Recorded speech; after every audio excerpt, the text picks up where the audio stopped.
Hey, you, yes, you, do you want to do a lot of damage? Do you also want to be borderline immortal? Do you want to... Hold on a minute. Am I the only one experiencing the odd sensation of a deja vu? Greetings, this is a rework of the video I made of my Earthshattering Emberquake Engineer build. I renamed it to Earthshattering Emberquake Engineer, so I can just simply call it the build. The reason I wanted to do this is because the version you see in the original video was outdated from the day after it was released. Since then I have further experimented and constructed the best version of this build I could think of. But first, let's start where everything starts, at the beginning. Your first handful of levels will be quite miserable. You don't want Flame Hammer. It deals basically no damage at these low levels, and besides you probably don't even want to keep it, so just get rid of it the second you spot the respec NPC. Early on, shotguns are actually your best friends, at least until you have put enough levels in heavy lifting for the attack rate of great weapons and cannons to not be a real issue.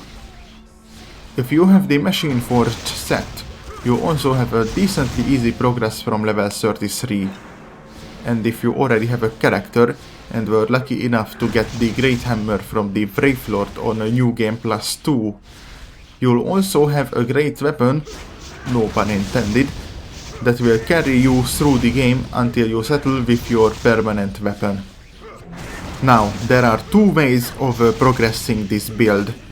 You either already have decent weapons from other characters and you can just get by punching your enemies until they are dead, or if you don't have very good weapons already that your other characters can share, you probably want a single skill point invested in a skill until you get to level 42 and you get Emberquake.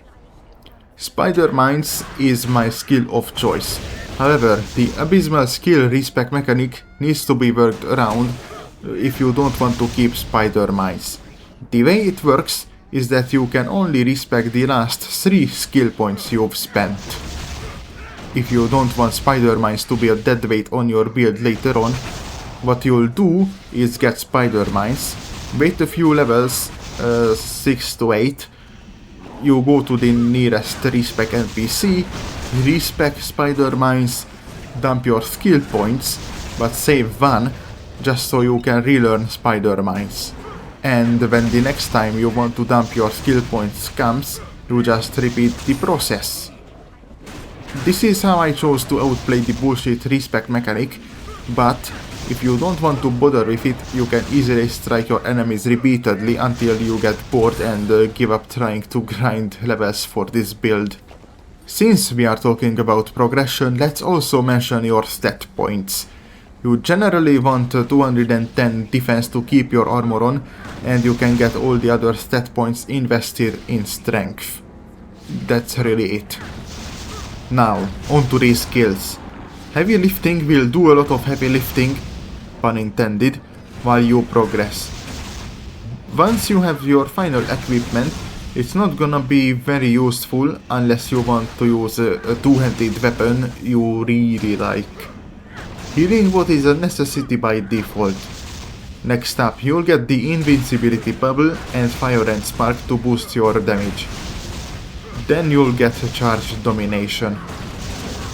A fair bit after that, you'll get Storm Burst, then Emberquake and Immobilization Copter.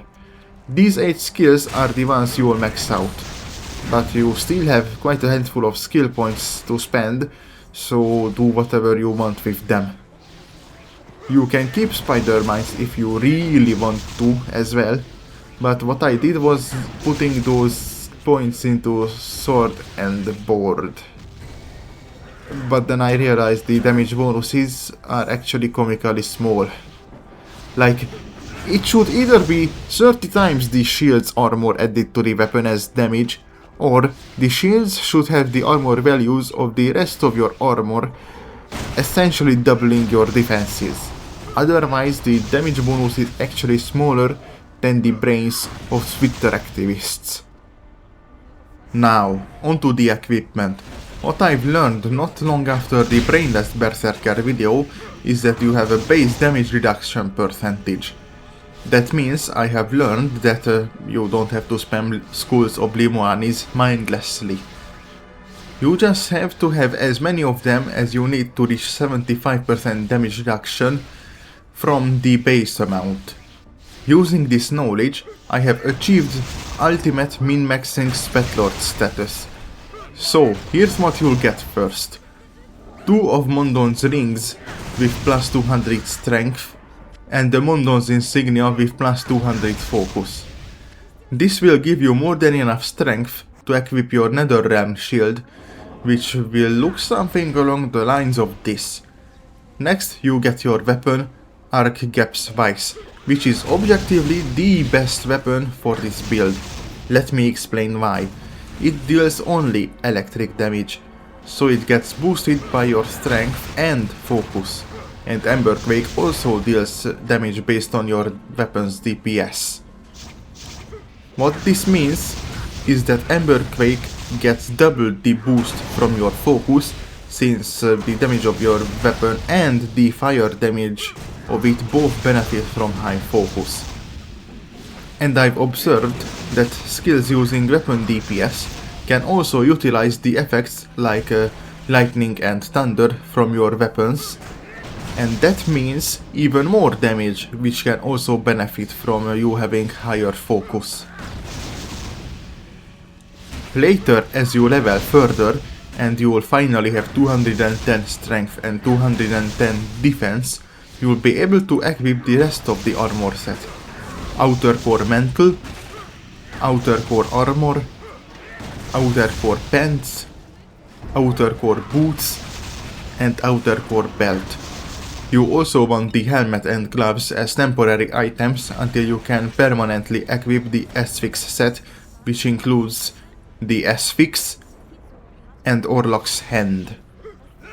You want to get as high enchantments as you have the patience to get.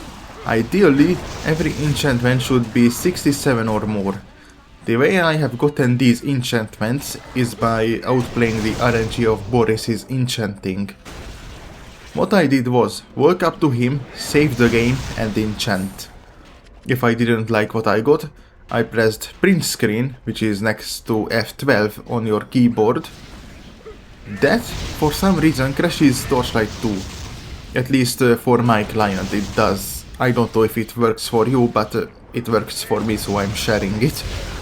And when I return to the game, I return to my last saved point, since crashing doesn't save what happens after that. And you should pay attention to your strength enchants the most, since getting plus 500% on your crit damage is really important. These are the stats I achieved. It's truly insane. So, how effective is the build? I'm so confident in it, I didn't even try it on Tarok's tomb. Even the previous iteration of this from the last video was able to beat it with no significant difficulties. The version 2 I made after that video had an even easier time. This version is even stronger, so what you've been seeing in the background is me beating the last stretch of the game on a New Game Plus 3. Anyway, thanks for paying attention, see you next time, whenever that might be.